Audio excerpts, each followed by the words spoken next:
गाड़ी तो भारतीय जनता पार्टी से लेकर प्रचार करने जाते थे, लेकिन काम ये लोग उदयराज वर्मा और समाजवादी पार्टी का करते थे।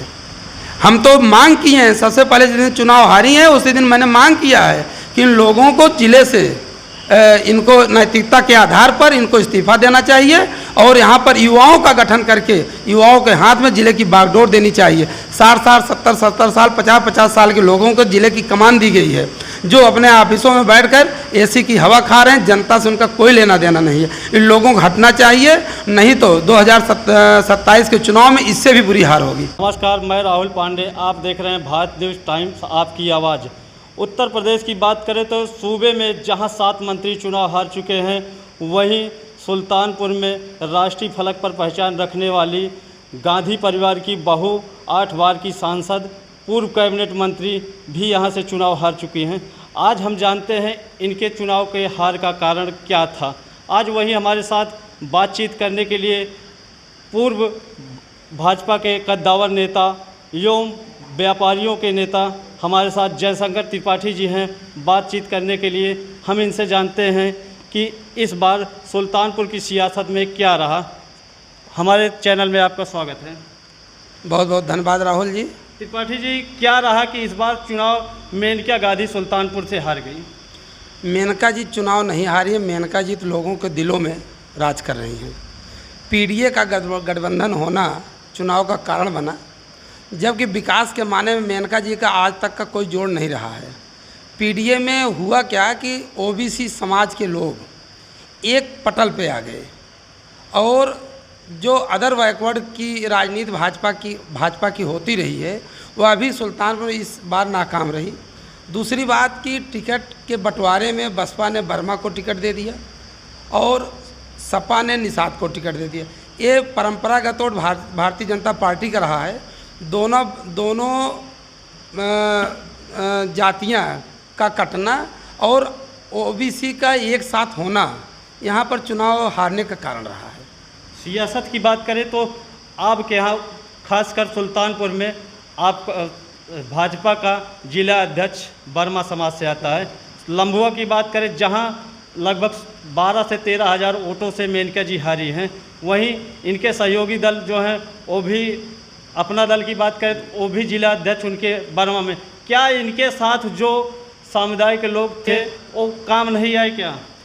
देखिए, सरकार में कुछ कमियां हैं। कमियां ये हैं कि जैसे इनको अगर लोकल जनता, चाहे मंडल अध्यक्ष हो, चाहे उपाध्यक्ष हो, चाहे मंत्री हो, चाहे आम जनमानस हो, यदि अपनी शिकायत इनको देता है तो इस शिकायत को सुनने को तैयार नहीं है। जैसे मैंने कई बार भ्रष्टाचार पर आवाज़ उठाई कि थानों पर भ्रष्टाचार चरम पर है, तहसीलों पर भ्रष्टाचार चरम पर है। यदि कोई एप्लीकेशन अपनी ज़मीन की नापी के लिए देता है तो बिना पैसे के लेखपाल कोई आगे नहीं जाता है। कोई अपनी दुख को लेकर के थाने पर जाता है तो बिना सिपाही दरोगा पैसा लिए उसका काम नहीं करते हैं। इस बात को हम लोगों ने कई बार किया। जैसे लंबुआ में टैक्सी स्टैंड है, पूरी तरह से रोड को जाम किया हुआ है, सब्जी मंडी है, रोड को जाम किया हुआ है। इस बात को लेकर कई बार व्यापार मंडल के पत्र पर हमने ज्ञापन दिया, इस पर कोई सुनवाई नहीं हो रही है।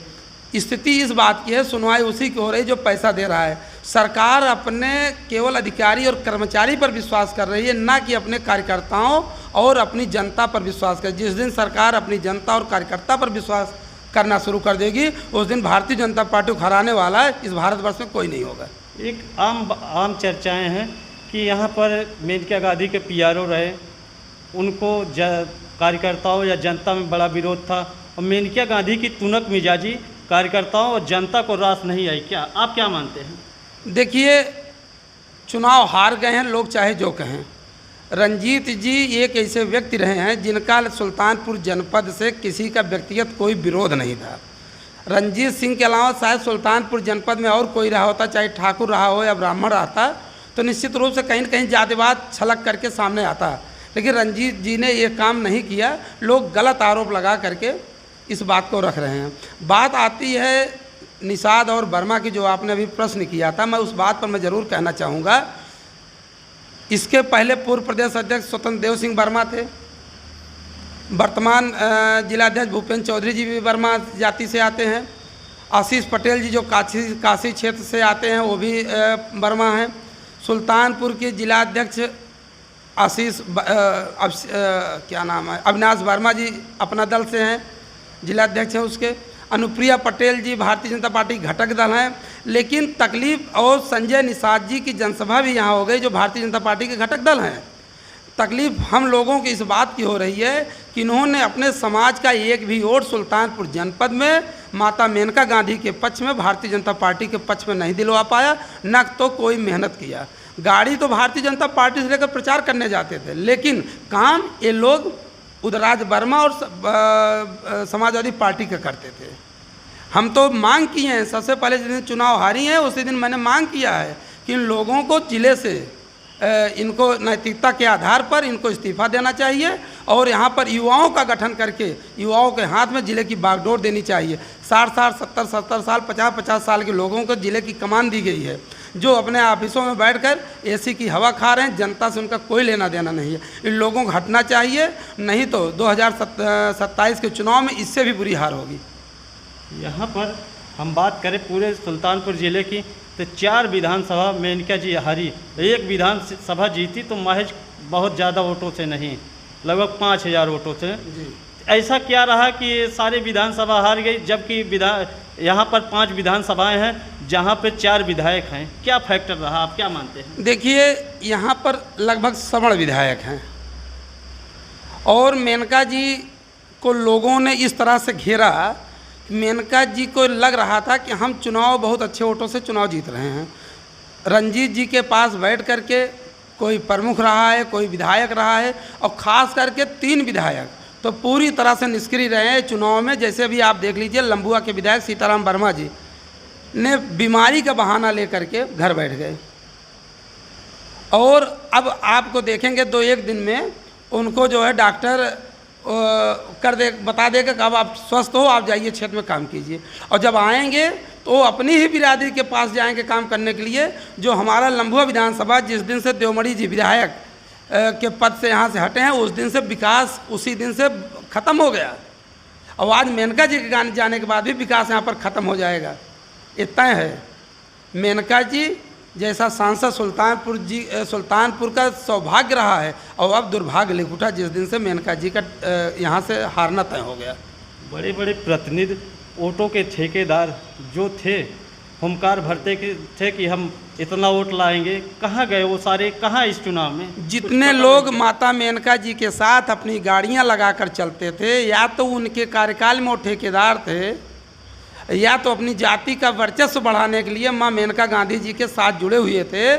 कोई ऐसा व्यक्ति नहीं था, मैं नाम नहीं लेना चाहता हूं, इतना आप लोग पत्रकार हैं, चौथे स्तंभ माने जाते हैं, आपने खुद देखा होगा।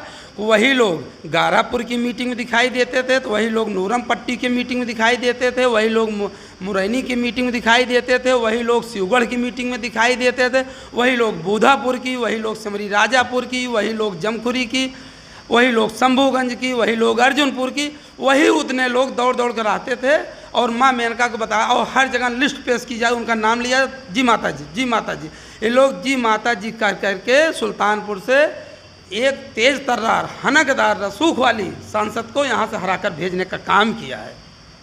एक फैक्टर चलता था कि घनश्याम तिवारी महज कुछ महीने पहले हत्या हुई थी, तो क्या ब्राह्मणों में कुछ फैक्टर चला? नहीं, देखिए उसमें कुछ नहीं चला। ब्राह्मणों के घर का एक वोट हम लोग ब्राह्मण समाज का नेतृत्व किए हैं।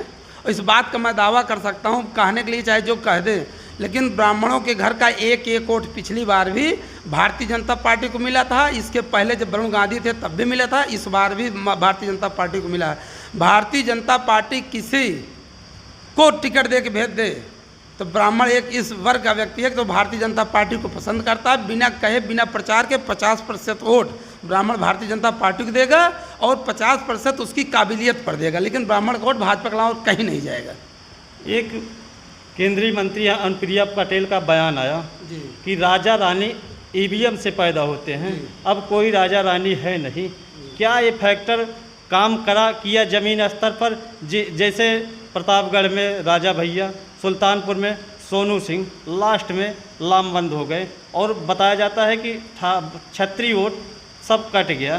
क्या आप मानते हैं? देखिए, क्षत्रिय वोट सब नहीं कटा है, लेकिन अनुप्रिया जी का एक गलत बयान निश्चित रूप से भारतीय जनता पार्टी के लिए नुकसानदेह साबित हुआ।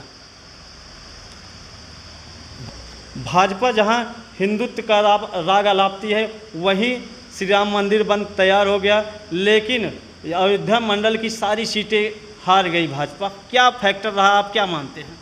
देखिए, हारने का कारण सबसे पहले तो मैंने बताया कि ओबीसी समाज का ध्रुवीकरण होना, समाजवादी पार्टी के पक्ष में गया। दूसरी चीज़ कि लल्लू सिंह वहाँ से विधायक थे कई बार, उसके बाद भारतीय जनता पार्टी ने उन पर भरोसा करके लोकसभा का टिकट दिया और सांसद बने।